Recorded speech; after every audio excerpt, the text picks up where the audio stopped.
কথা বলবো বেলজিয়াম আর NL Netherland নিয়ে মানে প্রতারিত হওয়া কিছু কথা আর কি।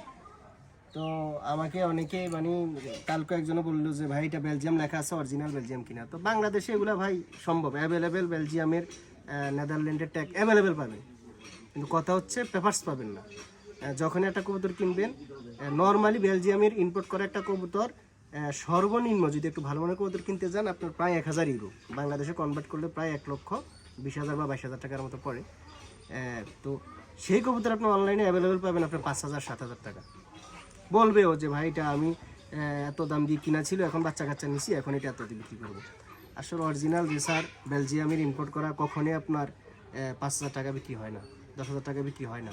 আর এটা অনলাইনে আনা লাগে না, এটা বড় বড় বিডাররা অপশনে নিয়ে নেয় বা ওরা ওদের মাধ্যমে নিয়ে নেয়, এটা অনলাইনে আনা দরকার নেই। তো সহজ হিসাবে বুঝবেন যে বেলজিয়াম অ্যানেল থাকলে সংক্ষেপে শুধু বুঝবেন এইটাই যে পেপারস দেখবেন, যে ইম্পোর্ট পেপারস থাকবে যেভাবে আসছে, আর হচ্ছে গিয়ে আপনার পেডিগ্রি থাকবে, ওখানে কোনো ব্যান শব্দ থাকবে না।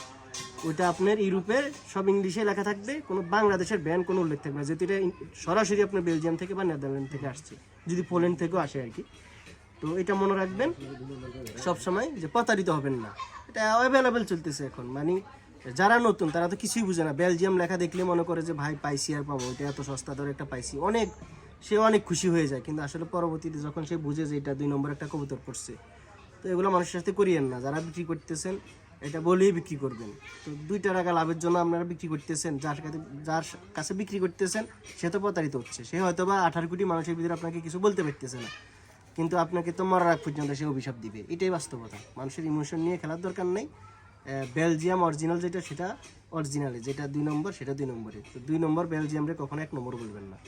তো যাই হোক, এটা হচ্ছে একটা সুপার ম্যান ব্লাড লাইনের কবুতর, বিআরপিএল ক্লাবের একটা নর কবুতর।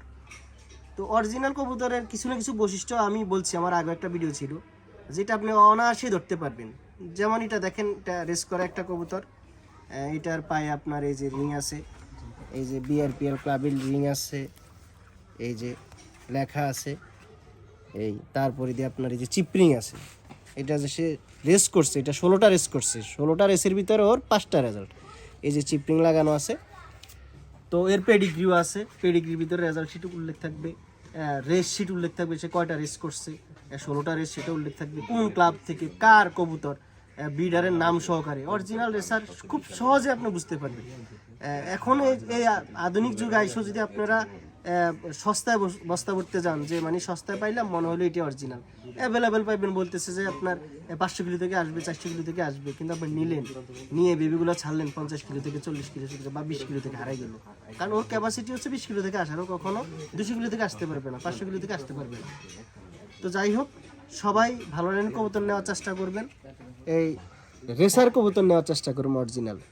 কিছু না থাকুক, সহজ হিসাব বলবেন যে ভাই আমাকে পেডিগ্রি দেখান, এই যুগে এসে পেডিগ্রি ছাড়া কবুতর নেওয়ার চেষ্টা করবেন না। পেডিগ্রি যদি না থাকে ঠিক আছে, আপনি রেজাল্ট শিট দেখান, রেস শিট দেখান, বা আপনি টসের ভিডিও দেখান, কোন কোন জায়গা থেকে ছাড়ছে, ভালো একজন বিডার থেকে কবুতর নেওয়ার চেষ্টা করুন, যে সব সময় টস করে, ছাড়াছাড়ি করে, রেস করে, যার কাছে অনেকগুলো কবুতর আছে, যে শখ করে কবুতর পালে, তার কাছ থেকে কবুতর নেওয়ার চেষ্টা করবেন। তো যাই হোক, সবাই কবুতরের জন্য দোয়া করবেন। এটা এখন আমার লফটে আছে, ওর বেবি আছে 2টা।